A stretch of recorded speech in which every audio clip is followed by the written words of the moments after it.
उत्तर प्रदेश की राजनीति में अब लड़ाई न मंचों पर लड़ी जा रही है न टीवी डिबेट पर। इस बार जंग छिड़ी है गांव के स्कूलों में, मैदान बना है शिक्षा का और हथियार है सपा का सियासी एक्सपेरिमेंट पीडीए पाठशाला। ये दिखती तो क्लासरूम जैसी है, लेकिन असल में ये चुनावी प्रयोगशाला है जहां पर 2027 के चुनावी समीकरण गढ़े जा रहे हैं। जब योगी सरकार ने 50 से कम छात्रों वाले स्कूल को मर्ज करने का फैसला लिया तो इससे विपक्ष को एक बड़ा मुद्दा मिल गया। अखिलेश यादव ने इसे सियासी रणनीति बना लिया और एक नारा दिया कि जहां जहां बीजेपी स्कूल बंद करेगी वहां वहां हम पीडीए की पाठशाला खोलेंगे। आखिर ये पीडीए की पाठशाला है क्या?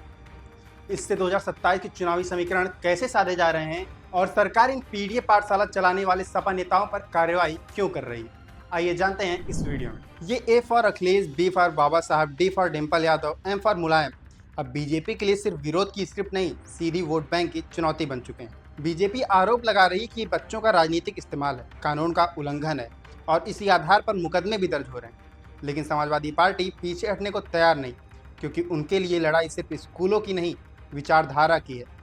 पीडीए यानी पिछड़े, दलित, अल्पसंख्यक, ये तीन वर्ग वही हैं जो कभी सपा की ताकत हुआ करते थे, लेकिन 2014 के बाद धीरे धीरे बीजेपी के पाले में खिसक गए। अब अखिलेश यादव फिर से उसी आधार को खड़ा करने की कोशिश कर रहे हैं, लेकिन इस बार क्लासरूम की शक्ल में।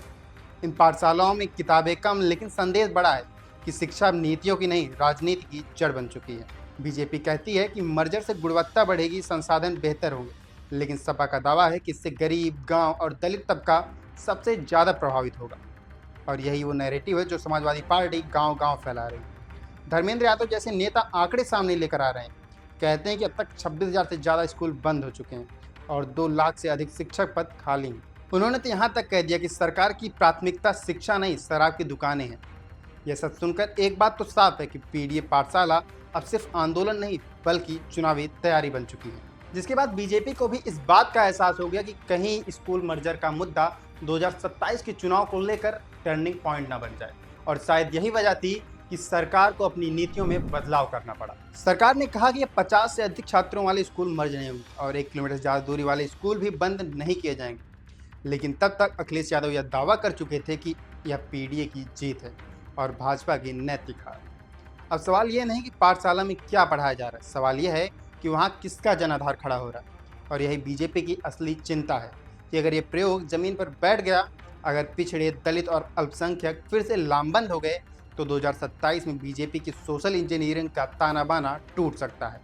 अखिलेश यादव इस पाठशाला को सत्ता की सीढ़ी मान चुके हैं। उनके लिए सिर्फ शिक्षा की लड़ाई नहीं, जनाधार की रिहर्सल है।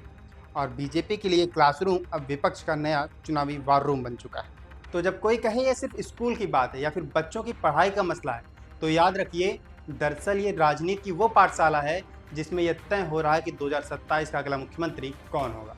अब सवाल ये नहीं कि इसे चला कौन रहा है, सवाल ये है कि इसे रोक कौन पाएगा, क्योंकि अगर ये क्लास पास हो गई तो बीजेपी 2027 में फेल हो जाएगी। आपको क्या लगता है कि ये स्कूल मर्जर का मुद्दा विपक्ष के लिए फायदेमंद होगा या फिर बीजेपी के लिए? कमेंट करके जरूर बताएं।